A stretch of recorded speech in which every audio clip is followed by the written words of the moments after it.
I need you to arrest me. Fuck off, Woodroof. Come on, man. No shit. Looks like you got a bunch of pissed off customers. Okay, you gonna cuff me or not? Figure it out yourself. Were Rayon the transgender character and Dr. Eve based on real people?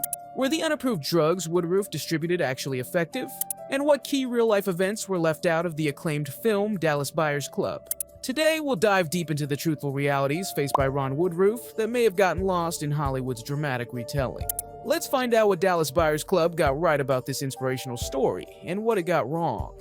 To start, were there any fictional characters? For example, did Rayon, the transgender character, actually exist? No, Rayon was a fictional composite character created by the screenwriters Craig Borton and Melissa Wallach. They interviewed several transgender individuals living with AIDS, as well as activists, to create Rayon as a representation of the discrimination and stereotyping that trans people with AIDS faced in that era. Even though Rayon didn't exist in real life, the character served an important purpose in the film.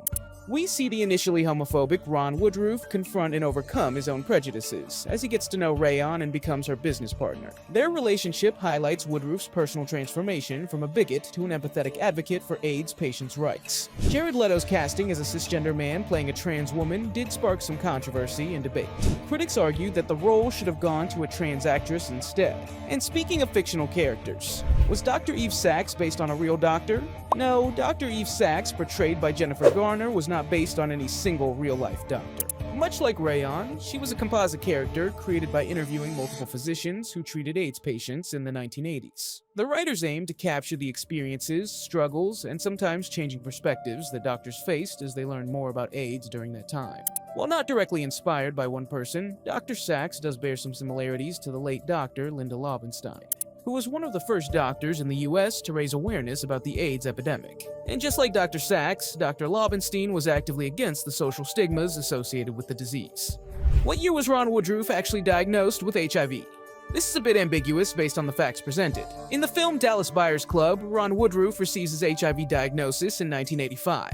However, the screenwriter Craig Borton stated that Woodroof told him doctors may have informed him he had the virus even earlier. Specifically, Woodroof described a sexual encounter in 1981 that didn't feel quite right, and suspected his partner may have been an IV drug user. So while his official diagnosis came in 1985, according to the movie, Woodroof believed he could have contracted HIV as early as 1981.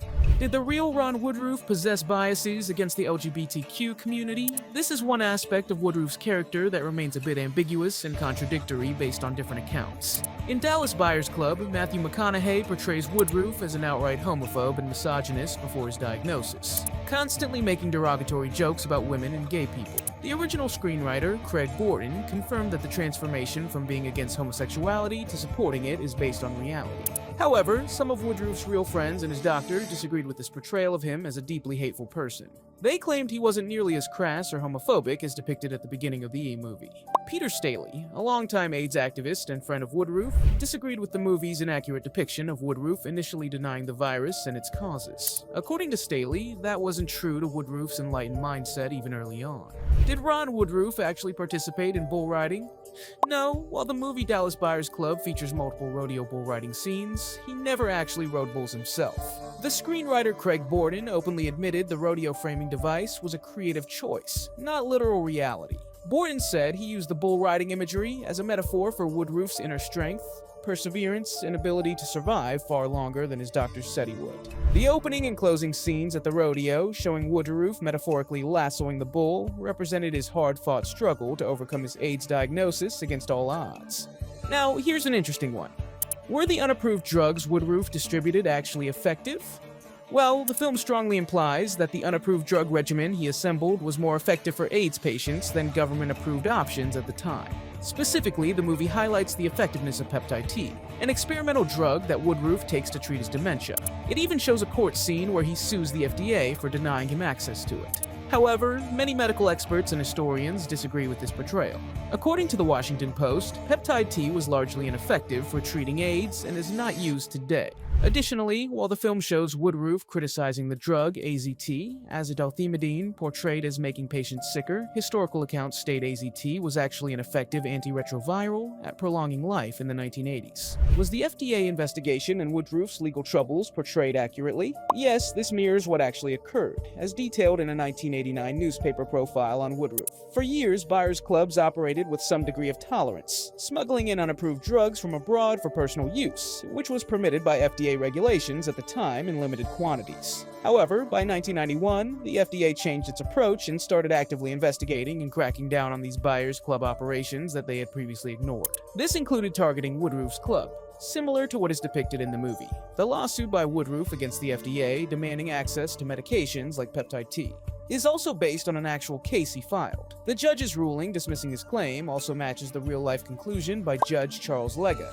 What key real-life events were left out of the film? One notable exclusion was Woodroof's other legal battles beyond his lawsuit against the FDA over peptide T. The film leaves out that he also sued the hospital at one point for not allowing him to participate in the initial AZT drug trials after his diagnosis. Additionally, despite playing such a pivotal role, Woodroof's full backstory before starting the Dallas Buyers Club is relatively glossed over. Perhaps the biggest one is not mentioning Woodroof's actual family members.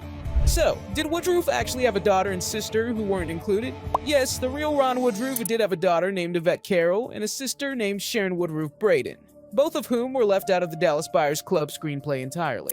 In an interview, Sharon expressed appreciation for Matthew McConaughey's emotionally resonant performance as her brother.